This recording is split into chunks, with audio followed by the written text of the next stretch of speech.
दिनैनि साना बर' माहारिनि थाखाय आसामनि थाखाय आरो इन्डियानि थाखाय थारैनो जोबोद गोग्गानायनि आरो मोनसे जाफुंसारनायनि मोनसे सान आरो दिनैनि बे गोथार सानाव बड'लेण्ड मुलुगसोलोंसालिनि बे नब्लाङाव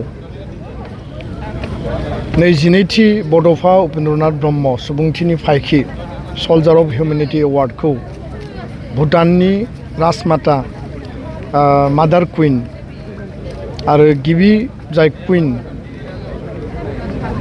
हार मेजेस्टि ग्यालुम दर्जी वांमु वांचुक बिथांनो जोङो बयबो बे सन्मान आरो बे जि एवार्ड बेखौ जों बिथांनो गथायो आरो बे मेहेरगोनां जोबोद ओंथिगोनां हाबाफारियाव आसामनि रायजो बेंगिरि लक्ष्मण प्रसाद आचार्य बिथाङा चिफ गेस्ट हिसाबै बाहागो लायो।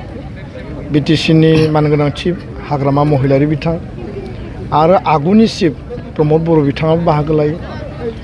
आसामनि केबिनेट मन्त्रि उरखाव गोरा ब्रह्मजों लोगोसे मानगोनां एमपि बिथांमोन, मोननै इउनिभार्सिटिनि भाइस चेन्सेलर आरो गोबां डिगनिटारिस भुटान सरकारनिफ्राय हम मिनिस्टारा बाहागो लाफैदों। गेलेफु माइन्डफुल सिटिनि राज्यपाल बिथाङा बाहागो लाफैदों आरो बेयाव प्राय 2000नि खाथि जेखिनि डिगनिटारिस दंमोन बयबो बाहागो लानानै बे सन्मानखौ Upendranath Brahma सल्जार of humanity एवार्डखौ Upendranath Brahma trust एबसु आरो बर' हारिनि जानानै जों गथायो।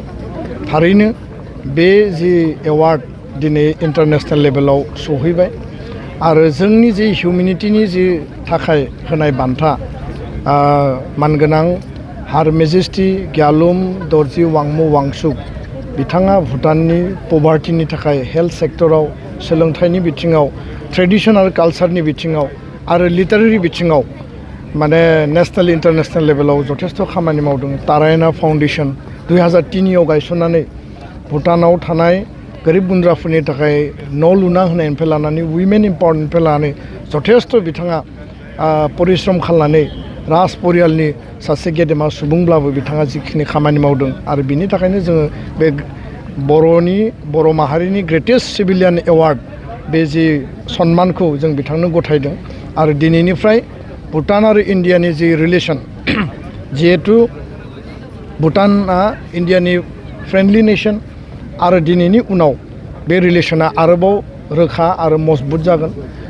लोगोसेनो बड'लेण्ड ओनसोला भुटानजों माने प्राय 100% साउदार्न पार्ट आरो बड'लेण्डनि नर्दार्न पार्ट इन्डियान नर्दार्न पार्टआव बियो सिमा कभार खालायो, जोङो इकुवेल सिमा शेयार खालायो। थांनाय समफोराव माखासे खैदां खैफोद माखासे जोंनि गेजेराव माने थासारि थांबाय, माखासे दुखुनांथाव परिबेसफोर थांबाय।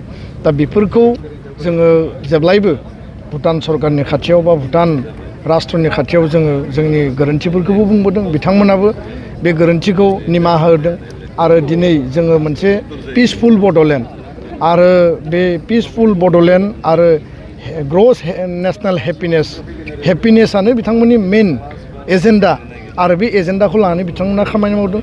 सान्ति गायसननाया जोंनि गुबै एजेन्डा आरो बेयाव पिस आरो हेपिनेसनि जि मोनसे महामिलन दिनै जाबाय, बेयो थारैनो फैबाय थानाय समाव इन्डिया आरो भुटाननि जे रिलेसनखौ स्ट्रेंथेन खालायगोन। इन्डियानि बड'लेण्ड ओनसोल आरो आसामनि बड'लेण्ड ओनसोल आरो बर' माहारिजों भुटानिस सुबुंफोरजों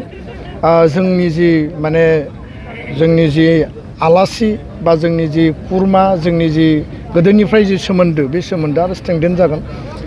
22तम बड'फानि जि सल्जार अफ हिउमेनिटि एवार्डनि जि मोनसे जाफुंसारनाय बेयो मुलुगाव गोसारथों आरो बड'फानि सानथौ सानस्रिखौ लानानै दुलाराय बर' माहारिया, दुलाराय बर' फरायसा आफादा जेब्लाबो खामानि मावलांगोन। गोजोन्थों।